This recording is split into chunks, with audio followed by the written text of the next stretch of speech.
Students, আজকের এই ভিডিওতে আমরা আলোচনা করব ডব্লিউ.এইচ. অডেনের বিখ্যাত এলিজি বা শোকগাথা কবিতা ফুনেরাল ব্লুজ। এই কবিতাটি 20th সেঞ্চুরির একটি অন্যতম জনপ্রিয় লাভ পোয়েম এবং মর্নিং পোয়েম। মর্নিং মানে সকাল নয়, কিন্তু মর্নিং মানে বিলাপ করা কবিতা, দুঃখের কবিতা। এখানে একজন প্রেমিক তার প্রিয় মানুষের মৃত্যুর পরে গভীর শোক প্রকাশ করেছেন। তার সেই প্রেমিকের লোনলিনেস প্রকাশ পেয়েছে এই কবিতাতে, এবং তার যে একটা তার প্রিয়তম মানুষের মৃত্যুর পরে যে তার ইমোশনাল কোলাপস হয়েছে, সেখানে এই কবিতার মধ্যে প্রকাশ করেছেন। আজকের ভিডিওতে আমরা আলোচনা করব কবির পরিচয়, কবিতার ব্যাকগ্রাউন্ড এবং লাইন বাই লাইন অ্যানালিসিস হবে। আলোচনা করব সিম্বল নিয়ে, ইমেজারির ব্যবহার এই কবিতাতে কী কী আছে, মূল কী বিষয়বস্তু আছে, কী কী টোন ব্যবহার করেছেন কবি এখানে, কোন কোন পোয়েটিক ডিভাইস তিনি অ্যাপ্লাই করেছেন। ডব্লিউ.এইচ. অডেন ছিলেন 20th সেঞ্চুরির একজন অন্যতম গুরুত্বপূর্ণ ইংরেজ কবি। তার কবিতায় মডার্ন যুগের যে অ্যাংজাইটি, লোনলিনেস, পলিটিক্স, প্রেম এবং হিউম্যান সাফারিংস, মানুষের জীবনের যে যন্ত্রণা, তা গভীরভাবে প্রকাশ পেয়েছে। ফুনেরাল ব্লুজ কবিতায় প্রথমে 1936 সালে একটি নাটকের অংশ হিসাবে লেখা হয়েছিল। পরবর্তীতে এটি একটি স্বতন্ত্র কবিতা হিসাবে বিখ্যাত হয়ে যায়। বিশেষ করে একটি সিনেমার নাম ফোর ওয়েডিংস অ্যান্ড এ ফুনেরাল ব্যবহার করার পরে কবিতাটি বিশ্বজুড়ে অত্যন্ত জনপ্রিয় হয়ে যায়। এবার চলে আসি কবিতার টাইটেলটি। ফুনেরাল ব্লুজ ফুনেরাল মানে হচ্ছে শেষকৃত্য বা শোকানুষ্ঠান, কোনো মানুষের মৃত্যুর পরে যে অনুষ্ঠান হয়।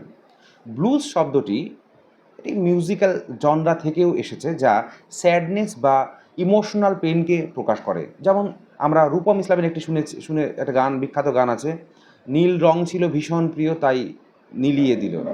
এই নীল রংটা কিন্তু দুঃখের প্রতীক। নীল মানে হচ্ছে যে এই যে রূপম ইসলামের এই গানে রূপম ইসলাম বলেছেন যে নীল রং ভীষণ প্রিয় ছিল তাই আমার জীবনটাকে সে নীল করে চলে গেল, মানে আমার জীবনকে দুঃখে পরিপূর্ণ করে চলে গেল। অর্থাৎ নীল রংটা কিন্তু দুঃখের প্রতীক এখানে। তাই ফুনেরাল ব্লুজ মানে হচ্ছে, ফুনেরাল মানে শেষকৃত্য, আর ব্লুজ মানে হচ্ছে দুঃখ, একটা বেদনাদায়ক একটা পরিস্থিতিকে এখানে মিন করা হয়েছে। অর্থাৎ টাইটেল থেকে বোঝা যাচ্ছে এটি গভীর শোক এবং ইমোশনাল সাফারিংসের কবিতা। লাইন বাই লাইন আলোচনায় আমরা চলে আসি। প্রথম স্ট্যান্জাতে প্রথম লাইনটি শুরু হচ্ছে এইভাবে: stop all the clocks, cut all the telephones, prevent the dog from barking with a juicy bone. অর্থাৎ কবিতার শুরুতেই স্পিকার অত্যন্ত ড্রামাটিকভাবে বলেছেন, সমস্ত ঘড়ি বন্ধ করে দাও। কেন? কারণ তার কাছে সময় যেন থমকে গেছে। তার প্রিয় মানুষের মৃত্যুর পরে পৃথিবীর স্বাভাবিক চলা তার কাছে অর্থহীন মনে হচ্ছে। তার কাছে মনে হচ্ছে পৃথিবীটা থেমে গেছে, তাহলে ঘড়ি চলে লাভটা কী? সে বুঝতে পারছে না যে তার জীবন থেমে গেছে, গোটা পৃথিবী থেমে নেই, কিন্তু তার মনে হচ্ছে যে গোটা পৃথিবীটাই হয়তো থেমে গেছে। তাই এই ঘড়ি চলে কী হবে? ঘড়িটাকে বন্ধ করে দাও।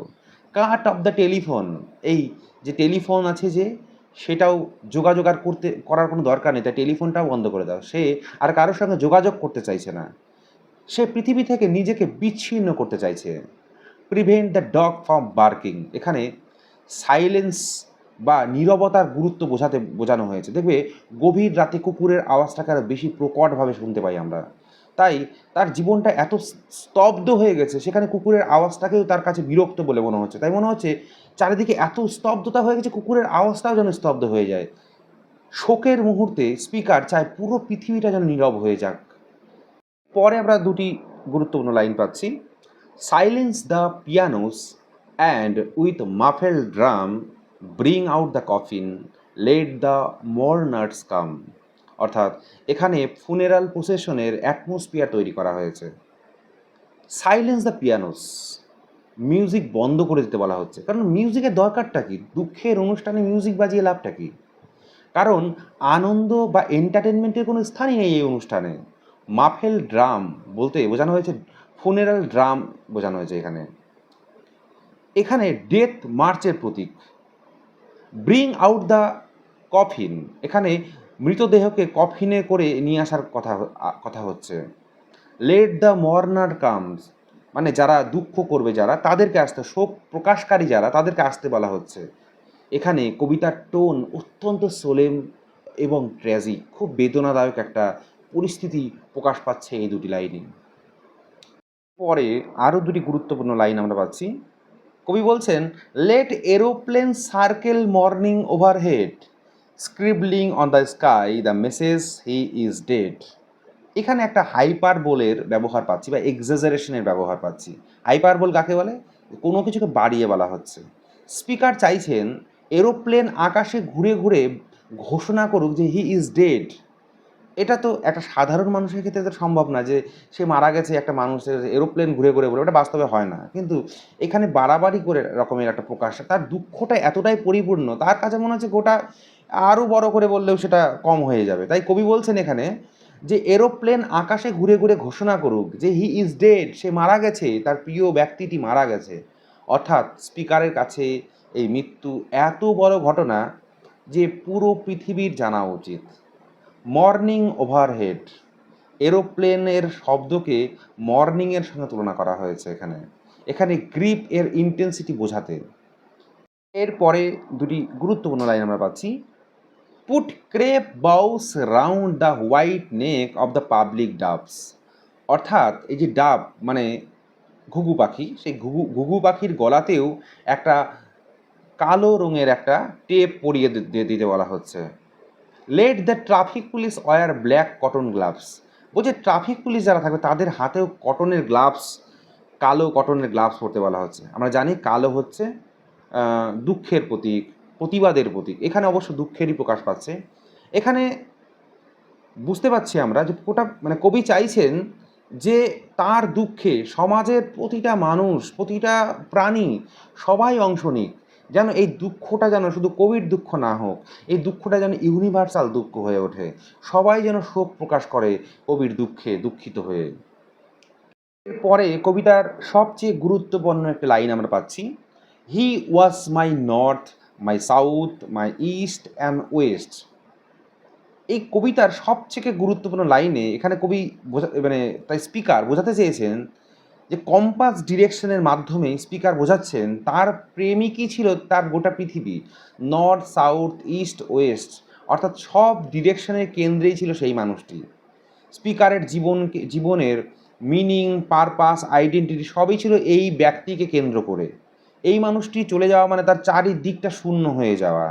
এখানে একটা ইন্টেন্স ইমোশনাল ডিপেন্ডেন্সি প্রকাশ পেয়েছে। তার উপরে কতটা নির্ভরশীল ছিলেন বক্তা, আমাদের এই কবি যিনি দুঃখ প্রকাশ করছেন, তাকে কতটা জড়িয়ে ছিল এই মানুষটি, সেইটাই কিন্তু আমাদের এই একটি লাইনে কিন্তু পরিষ্কার হয়ে যাচ্ছে। এরপরে দুটি লাইন আমরা পাচ্ছি। My working week, my Sunday rest, my noon, my midnight, my talk, my song.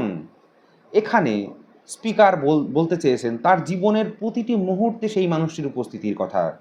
Working উইকেও তিনি জড়িয়ে থাকতেন তার জীবনে।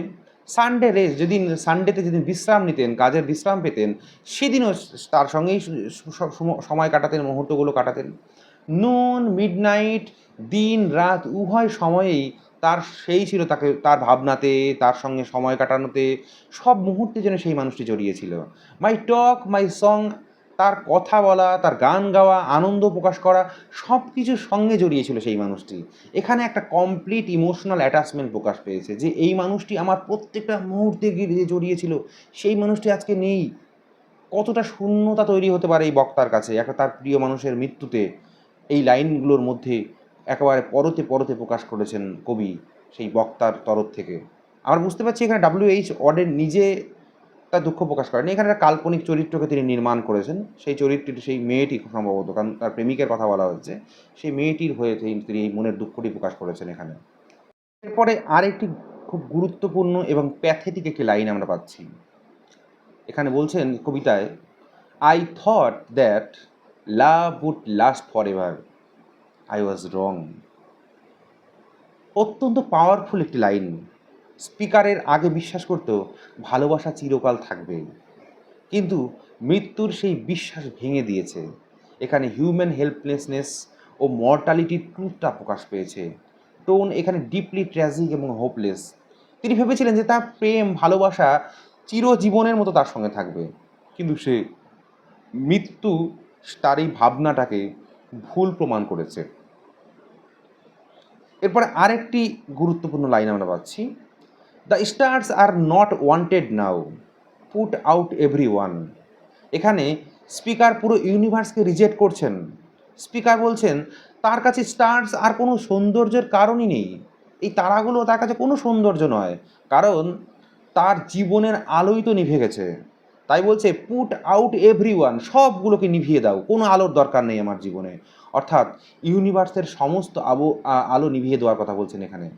এখানে একটা হাইপার বোল ব্যবহার করা হচ্ছে, এখানে আবারও যেন তিনি একটু গভীরভাবে শোক প্রকাশ করেছেন। তিনি তার জীবনের আবেগটা এতটাই মানে ভাবে তিনি মানে তার প্রিয় মানুষের মৃত্যুতে তিনি এতই গভীরভাবে শোকস্তব্ধ হয়েছেন, তার কাছে গোটা পৃথিবীকে তিনি ইগনোর করতে পারেন এখন তিনি। তার আসল পৃথিবী ছিল তার ভালোবাসার মানুষটি, সেই যখন চলে গেছে তাহলে গোটা পৃথিবীর সমস্ত আকাশ নক্ষত্র পাখি তারা সব কিছুকে সে ইগনোর করতে পারে, সব কিছুকে সে মুহূর্তে সে রিজেক্ট করতে পারে। আরেকটি গুরুত্বপূর্ণ লাইন আমরা পাচ্ছি, pack up the moon and dismantle the sun. মানে আমরা সচরাচর জানি যে সূর্য, চাঁদ এগুলো একটা খুব আশার প্রতীক, কিন্তু এইখানে তিনি সেই আশাকেও তিনি ইগনোর করছেন। কারণ একটা মানুষ মরে যাওয়ার পর আর কোনো কিছু দিয়ে বুঝিয়ে তো বোঝানো যাবে না যে হ্যাঁ সব ঠিক হয়ে যাবে, কারণ যে চলে যায় তার শূন্যতা তো থেকেই যায়। তাই এখানে তিনি বলছেন যে এই মুন, এটাকে প্যাক আপ করে দাও, এটাকে সব গুটিয়ে ফেলো। এই যে সূর্যটাকে ভেঙে দাও, সূর্যটাকে ডিসম্যান্টেল করে ফেলো, এগুলো কোনো দরকার নেই, কোনো প্রয়োজন নেই এগুলোর। এখানেও আমরা একটা সূর্য, চাঁদ এর সমস্ত সৌন্দর্য, সমস্ত আশার আলোকে তিনি অস্বীকার করছেন এখানে।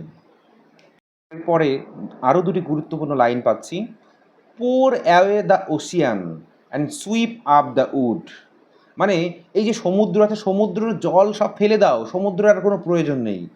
এই যে সমস্ত জঙ্গল আছে, উড জঙ্গল সব সুইপ আপ, সমস্ত ঝেঁটিয়ে পরিষ্কার করে দেয়, জঙ্গলের দরকার নেই, সমুদ্রের দরকার নেই।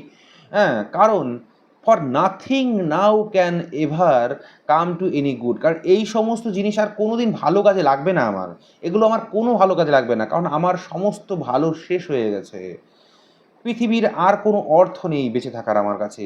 শেষ লাইনে একটা কমপ্লিট একটা হতাশা আমরা প্রকাশ পাচ্ছি এখানে স্পিকারের তরফ থেকে। তার কাছে সম্পূর্ণ ভবিষ্যৎ যেন হোপলেসনেসে পরিপূর্ণ হয়ে গেছে, অন্ধকার তার ভবিষ্যৎ হয়ে গেছে। এখানে কবিতাটি একটা এক্সট্রিম যন্ত্রণা একটা প্রকাশ পাচ্ছে, ইমোশনালি ডিভাস্টেটেড হয়ে গেছেন স্পিকার এখানে। ইমোশনালি তিনি একদম ভেঙে পড়েছেন, ভেঙে টুকরো টুকরো হয়ে গেছেন তিনি একেবারে ইমোশনালি। আমরা সেটাই কিন্তু আমরা এই কবিতার শেষে পাচ্ছি। এবারে আমরা আসি এই কবিতায় কি কি মূল বিষয়বস্তুগুলো আছে, কোন কোন থিম আছে এই কবিতাতে।